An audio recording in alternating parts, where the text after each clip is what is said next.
Hello my dears. With you as always Svetlana Glebova, and you are again on my channel Home Kitchen. Today I will cook with you an old recipe for Napoleon.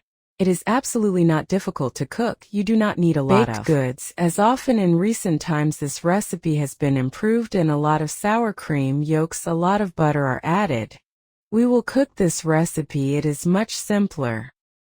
But believe me, it is not worse in taste. It is not for nothing that this is how they always cooked before. So let's cook and we will be able to evaluate together. In order to prepare quick puff pastry for Napoleon, you and I will need half a glass of water. Mine is 250 milliliters, into which I pour a tablespoon of 9% vinegar. I add half a teaspoon of salt. I mix everything well, and for now I put this water in the refrigerator. And now you and I need to make some butter crumbs. I have already measured out 500 grams of flour in a bowl.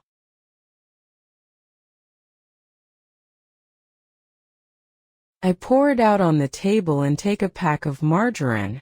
Before baking for children. I don't know how true this is, but if a recipe calls for margarine, I try to take one that has the least amount of chemicals. And now I dip the margarine in flour.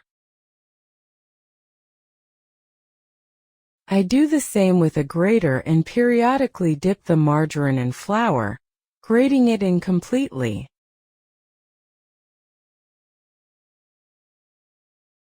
Water with vinegar. I beat in an egg with a fork. Mix well, although in principle this liquid can be prepared after you have grated the margarine and mixed it with flour. And now this liquid, I pour in a little at a time and mix it all into the dough. Don't knead the dough too much. The most important thing for us is save the pieces of margarine in the dough. This will make the dough more flaky.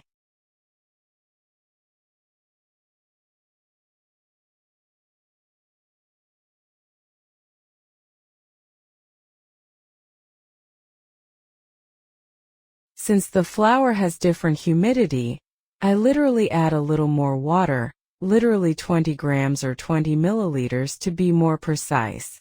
That's it. And now I gather it all into a lump.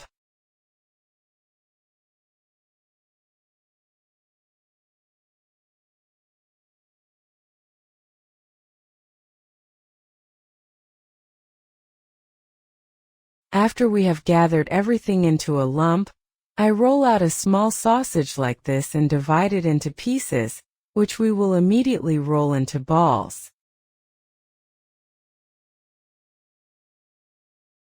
And it will be easy for us to form later.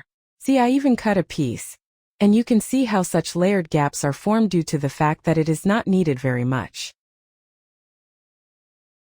And I immediately roll it into balls like this and will put them in the refrigerator now so that it stands, the dough rests and cools down. The dough rested for half an hour and I prepared 2 non-stick parchments. And now I will take out one piece of dough at a time. I dust it with a little flour so that the dough doesn't stick to the rolling pin. And mix it. I try to roll it out as thin as possible. Not really, of course, very thin, but the cakes should be thin. And then I alternate each sheet like this. That's why I took 2. I'll roll one out while it's baking. And I'll alternate them like this. I'll drag the parchment with the dough onto a baking sheet. It's very convenient. And put it in the oven. After the cakes are ready, we immediately take each cake out and cut it out, either using a plate or some suitable lid from a saucepan, so that it's convenient for you to give the cake an even round shape. We leave it so that we can sprinkle the cake later.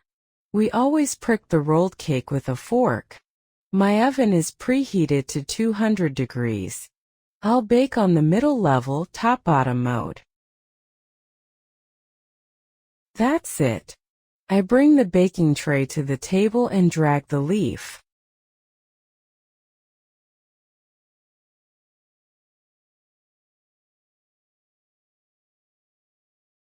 I straighten the edge that has curled up neatly and send it into the preheated oven. And the cake is still hot. As soon as I take it out, I immediately cover it with a lid on top like this and use a knife to remove all the remains that we will use. For decorating the cake, look what a layered cake it turns out to be. Crispy, crumbly. And it bakes very quickly. By the way, regulate the temperature yourself, because I started baking at a temperature of 200 degrees. It seemed to me that it was too long, and I increased it to 230.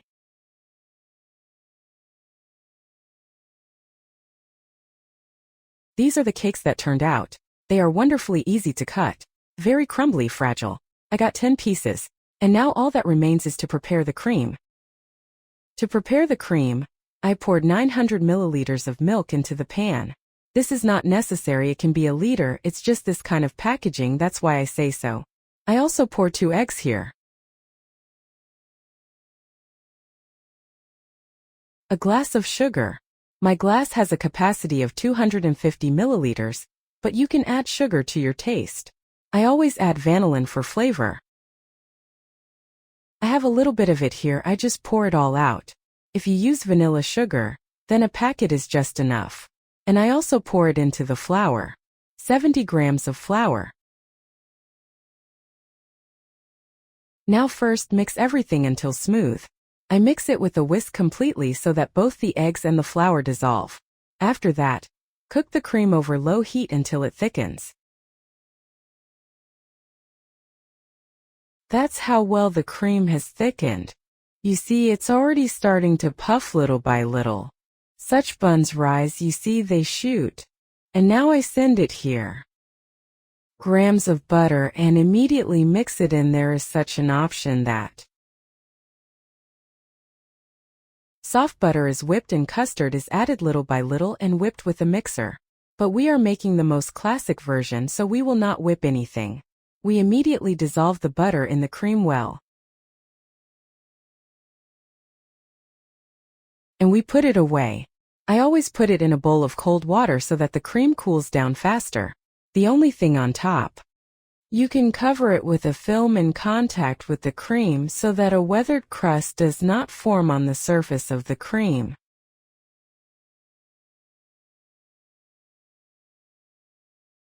The cream has cooled and I assemble the cake. On average for each layer.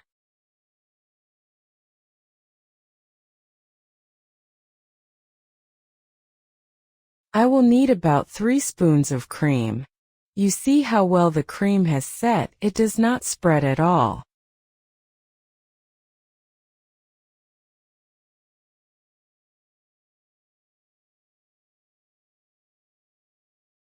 Then I put the next cake layer and assemble the whole cake like this. I coated all the cake layers and I specially allow such drips on the sides, so that later I can rub the side walls with cream and go over the sides with a spatula, level it a little on top and go over it a little.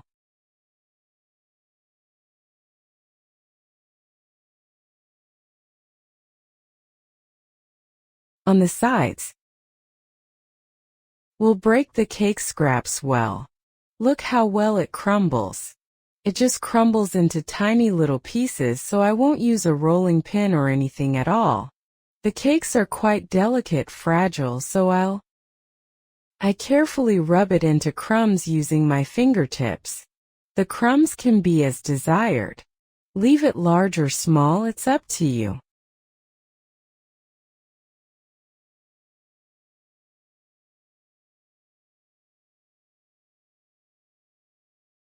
And now sprinkle the cake with the crumbs on top and sides. To sprinkle the sides, you can use a spoon. It is even better if you have a spatula.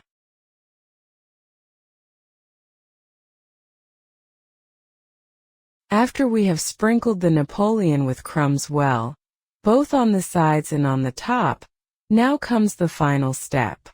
The procedure is that we sprinkle it generously and thoroughly with powdered sugar. This is done because the cream becomes slightly sweet.